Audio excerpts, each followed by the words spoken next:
வணக்கம். ஆகாஷவாணி.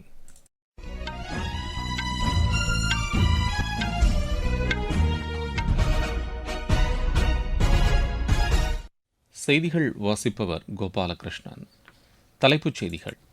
முன்னாள் குடியரசுத் தலைவர் திரு ராம்நாத் கோவிந்தின் சுயசரிதை புத்தகத்தை பிரதமர் திரு நரேந்திர மோடி இன்று புதுதில்லியில் வெளியிடுகிறார். இந்தியா வந்துள்ள லைபீரிய நாடாளுமன்ற குழுவினருடன் டாக்டர் ஜெய்சங்கர் பல்வேறு வளர்ச்சித் திட்டங்கள் குறித்து ஆலோசனை நடத்தினார்.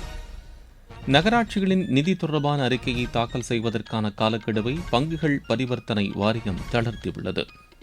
ராஜஸ்தான், மேற்குவங்கம் உள்ளிட்ட சில மாநிலங்களில் இன்று கனமழை பெய்ய வாய்ப்புள்ளதாக வானிலை ஆய்வு மையம் தெரிவித்துள்ளது. துரந்த் கோப்பை கால்பந்து போட்டியில் ஒருங்கிணைந்த வடகிழக்கு அணி காலிறுதிக்கு முன்னேறியுள்ளது. இனி விரிவான செய்திகள். முன்னாள் குடியரசுத் தலைவர் திரு ராம்நாத் கோவிந்தின் சுயசரிதை புத்தகத்தை பிரதமர் திரு நரேந்திர மோடி இன்று புதுதில்லியில் வெளியிடுகிறார். இந்திய குடியரசின் வெற்றி, என் வாழ்க்கை, என் போராட்டங்கள் என்ற தலைப்பிலான புத்தகத்தை வெளியிட்டு பிரதமர் உரையாற்றவுள்ளார். திரு ராம்நாத் கோவிந்த் தனது வாழ்க்கை பயணத்தில் ஏற்பட்ட அனுபவங்கள், இளமை காலத்தில் செய்த சாதனைகள், பொது வாழ்வில் அவர் பங்கேற்றது, நாட்டின் குடியரசுத் தலைவராக சேவையாற்றியது உள்ளிட்ட பல்வேறு அம்சங்கள் இந்த புத்தகத்தில் இடம்பெற்றுள்ளன. இந்தியா வந்துள்ள லைபீரிய நாடாளுமன்ற குழுவினருடன் டாக்டர் ஜெய்சங்கர் பல்வேறு வளர்ச்சித் திட்டங்கள் குறித்து ஆலோசனை நடத்தினார். இந்தியா, பிரேசில், தென்னாப்பிரிக்க நாடுகளின் நிதி உதவியுடன் கற்றல் திட்டத்தின் கீழ் இந்த குழுவினர் புதுதில்லி வந்துள்ளனர். இந்த குழுவினருடனான சந்திப்பு குறித்து சமூக வலைதளத்தில் பதிவிட்டுள்ள டாக்டர் ஜெய்சங்கர் பல்வேறு வளர்ச்சித் திட்டங்கள் குறித்து பரிமாறிக்கொண்டதாக தெரிவித்துள்ளார். ஜன்தன் வங்கிக் கணக்கு திட்டம், முத்ரா கடன் திட்டம், ஏழை மக்களுக்கான உணவு தானிய திட்டம், ஜல்ஜீவன் திட்டம் உள்ளிட்ட பல்வேறு திட்டங்களின் அனுபவங்களை அந்த குழுவினருடன் தாம் பகிர்ந்து கொண்டதாகவும் டாக்டர் ஜெய்சங்கர் குறிப்பிட்டுள்ளார். பங்குச் சந்தையில் பட்டியலிடப்பட்டுள்ள நகராட்சிகள் தங்களின் பங்குகள் குறித்த விவரம் மற்றும் நிதியாண்டு அறிக்கையை தாக்கல் செய்வதற்கான காலக்கெடுவை பங்குகள் பரிவர்த்தனை வாரியமான செபி தளர்த்தியுள்ளது. தணிக்கை செய்யப்படாத நிதி தொடர்பான அரையாண்டு அறிக்கையை முதல் அரையாண்டு முடிவடைந்த 60 நாட்களில் தாக்கல் செய்ய வேண்டும் என்று செபி வெளியிட்ட அறிக்கை தெரிவிக்கிறது. ஏற்கனவே முதல் அரையாண்டுக்கு பின்னர் 45 நாட்களில் தாக்கல் செய்ய வேண்டும் என்ற நிலை இருந்தது. இதேபோல் தணிக்கை செய்யப்பட்ட ஆண்டு நிதி அறிக்கையை அந்த நகராட்சிகள் நிதியாண்டு முடிவடைந்த 90 நாட்களில் தாக்கல் செய்ய வேண்டும் என்று காலக்கெடு நீட்டிக்கப்பட்டுள்ளது. ஏற்கனவே 60 நாட்களில் தாக்கல் செய்யப்பட வேண்டும் என்ற நிலை இருந்தது. நகராட்சிகள் எதிர்கொள்ளும் நடைமுறை சவால்களை கருத்தில் கொண்டு இந்த கால நீட்டிப்பு அளிக்கப்பட்டுள்ளதாக செபி தெரிவித்துள்ளது. கேரள மாநிலத்தின் பெயரை கேரளம் என மாற்றுவதற்கான சட்ட திருத்த மசோதாவை மாநிலங்களவையில் இன்று உள்துறை அமைச்சர் திரு அமித்ஷா தாக்கல் செய்யவுள்ளார். இந்த மசோதா மக்களவையில் நேற்று நிறைவேற்றப்பட்டது.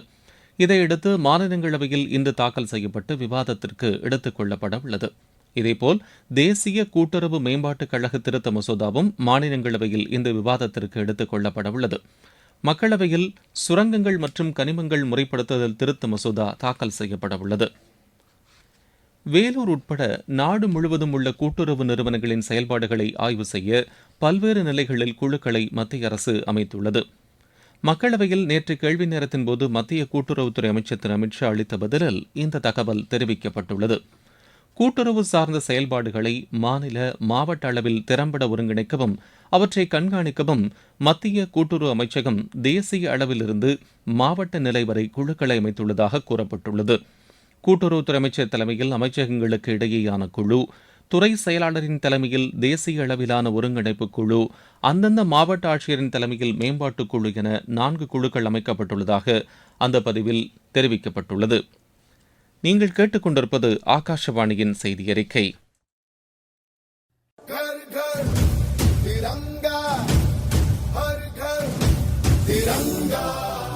நேயர்களே, சுதந்திர தினத்தையொட்டி இல்லந்தோறும் தேசிய கொடி ஏற்றும் இயக்கம் தற்போது நடைபெற்று வருகிறது.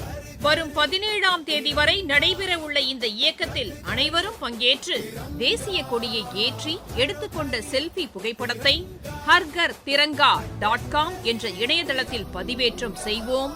தேசிய கொடியை ஏற்றுவோம். தேசத்தின் பெருமையை போற்றுவோம்.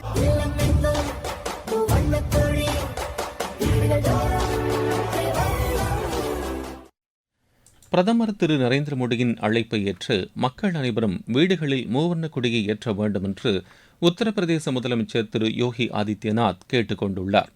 இது தொடர்பாக சமூக வலைதளத்தில் அவர் வெளியிட்டுள்ள பதிவில், ஒவ்வொரு வீட்டிலும் மூவர்ண கொடி, ஒவ்வொருவர் இதயத்திலும் மூவர்ண கொடி என்ற கருத்தினை தாங்கி மக்கள் சுதந்திர தினத்தை போற்றி கொண்டாட வேண்டும் என்று குறிப்பிட்டுள்ளார். நமது சுதந்திர போராட்ட வீரர்களுக்கு இதன் மூலம் நாம் அஞ்சலி செலுத்துவதுடன் வளர்ந்த இந்தியாவை உருவாக்குவதற்கு அனைவரும் உறுதியேற்போம் என்று திரு யோகி ஆதித்யநாத் அதில் கூறியுள்ளார். புதுமை கண்டுபிடிப்பு, வாடிக்கையாளர்களின் நம்பிக்கையில் தீவிர கவனம் செலுத்தி செயற்கை நுண்ணறிவு தொழில்நுட்பத்தை வங்கிகள் நடைமுறைப்படுத்த வேண்டும் என்று ரிசர்வ் வங்கி ஆளுநர் திரு சஞ்சய் மல்ஹோத்ரா கேட்டுக் கொண்டுள்ளார். மும்பையில் நேற்று நிகழ்ச்சி ஒன்றில் பேசிய அவர், கடன் வழங்குதல், வாடிக்கையாளர் சேவை, செயல்பாட்டு திறன், மோசடிகளை கண்டறிதல் போன்றவற்றில் செயற்கை நுண்ணறிவு தொழில்நுட்பம் வங்கிகளுக்கு மிகப்பெரிய உதவியாக அமைந்துள்ளது என்று கூறினார். அதே நேரத்தில் இந்த தொழில்நுட்பத்தை பயன்படுத்துவதில் உள்ள பாதிப்புகளையும் வங்கிகள் கவனத்தில் கொள்ள வேண்டும் என்று திரு சஞ்சய் மல்ஹோத்ரா அறிவுறுத்தியுள்ளார்.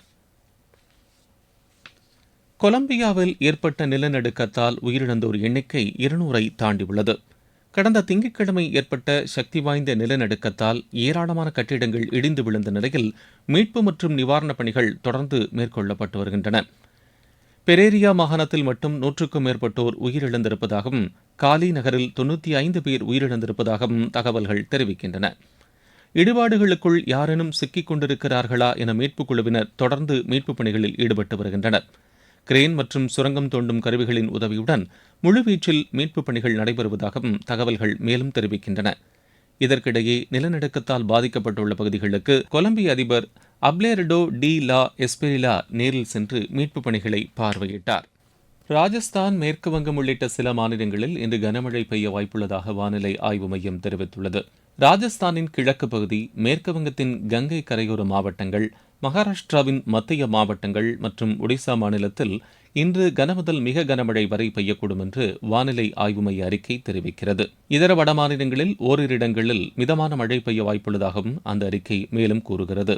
இதனிடையே தமிழகத்தின் மேற்கு தொடர்ச்சி மலை மாவட்டங்கள் மற்றும் 5 மாவட்டங்களில் இந்த இடி மின்னலுடன் கூடிய கனமழை பெய்ய வாய்ப்புள்ளதாக வானிலை ஆய்வு மையம் தெரிவித்துள்ளது. தமிழக கடலோரப் பகுதிகளில் கீழ்மட்ட வளிமண்டலத்தில் நிலவும் காற்றழுத்த தாழ்வுப் பாதையின் காரணமாக மாநிலத்தின் பிற மாவட்டங்களிலும் சென்னையிலும் ஓரிரு இடங்களில் லேசான மழைக்கு வாய்ப்புள்ளதாக அந்த மையம் கூறியுள்ளது.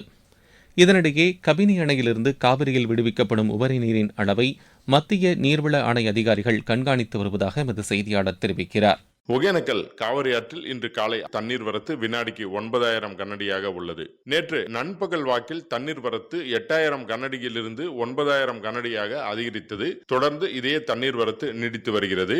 இதன் காரணமாக தொடர்ந்து 3 நாட்களாக ஒகேனக்கல் காவிரி ஆற்றில் பரிசல் இயக்க தடை விதிக்கப்பட்டுள்ளது. சுற்றுலா பயணிகள் சினி அருவி உள்ளிட்ட பாதுகாப்பான பகுதிகளில் குளிப்பதற்கு அனுமதிக்கப்பட்டுள்ளனர். இந்நிலையில் கபினி அணையிலிருந்து திறந்துவிடப்பட்ட உபரி நீரினால் காவிரி ஆற்றில் தண்ணீர் வரத்து மேலும் அதிகரிக்கக்கூடும் என்று எதிர்பார்க்கப்படுகிறது. இந்நிலையில் காவிரி ஆற்றில் வரும் தண்ணீரின் அளவை மத்திய நீர் ஆணைய அதிகாரிகள் தமிழக எல்லையான பெலிகுண்டிலில் கண்காணித்து வருவது குறிப்பிடத்தக்கது. தருமபுரியில் இருந்து மா தண்டபாணி. துரந்த் கோப்பை கால்பந்து போட்டியில் ஒருங்கிணைந்த வடகிழக்கு அணி காலிறுதிக்கு முன்னேறியுள்ளது. குவஹாத்தியில் நேற்று நடைபெற்ற ஆட்டத்தில் FC1 அணியை 3-1 என்ற கோல் கணக்கில் அந்த அணி வீழ்த்தியது.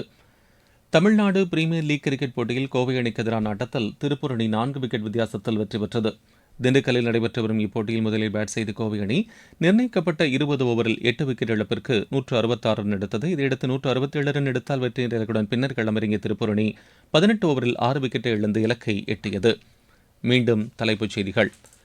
முன்னாள் குடியரசுத் தலைவர் திரு ராம்நாத் கோவிந்தின் சுயசரிதை புத்தகத்தை பிரதமர் திரு நரேந்திர மோடி இன்று புதுதில்லியில் வெளியிடுகிறார். இந்தியா வந்துள்ள லைபீரிய நாடாளுமன்ற குழுவினருடன் டாக்டர் ஜெய்சங்கர் பல்வேறு வளர்ச்சித் திட்டங்கள் குறித்து ஆலோசனை நடத்தினார். நகராட்சிகளின் நிதி தொடர்பான அறிக்கையை தாக்கல் செய்வதற்கான காலக்கெடுவை பங்குகள் பரிவர்த்தனை வாரியம் தளர்த்தியுள்ளது. ராஜஸ்தான், மேற்கு வங்கம் உள்ளிட்ட சில மாநிலங்களில் இன்று கனமழை பெய்ய வாய்ப்புள்ளதாக வானிலை ஆய்வு மையம் தெரிவித்துள்ளது. துரந்த் கோப்பை கால்பந்து போட்டியில் ஒருங்கிணைந்த வடகிழக்கு அணி காலிறுதிக்கு முன்னேறியுள்ளது.